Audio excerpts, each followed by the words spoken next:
A legendary pirate and a local theory that could change everything we thought we knew. A former mayor of Goose Creek believes the historic pirate Blackbeard may have low country roots.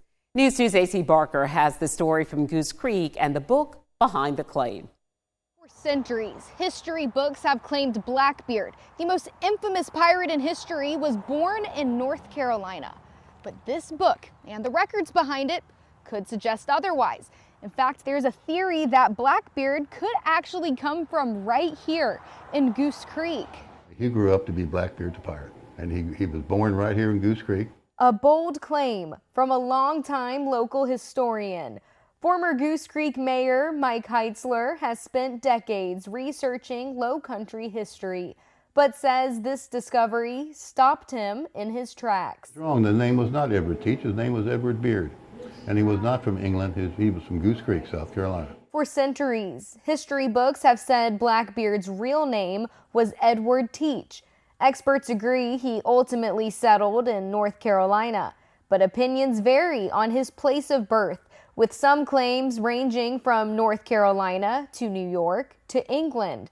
But Heitzler believes that story started as a cover, an alias chosen when the pirate turned to crime. Edward Teach was the alias that a 22-year-old man selected to protect his family from his ventures. And it was another fellow historian who first suggested a new possibility, that Blackbeard's real name was Edward Beard.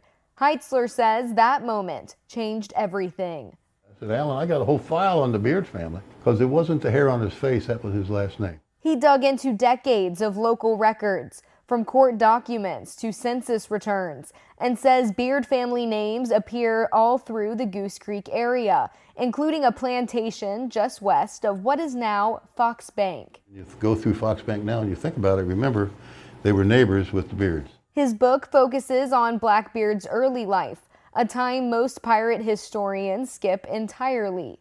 And so I didn't have him drawn as the old pirate that you usually see on the front of these books.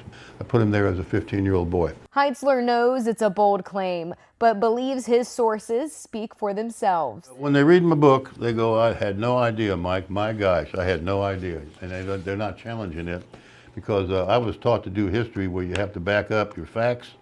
Now, if this theory does hold weight, it could change not only Blackbeard's origin story, but the way Goose Creek is remembered in pirate history. In Goose Creek, AC Barker, count on 2.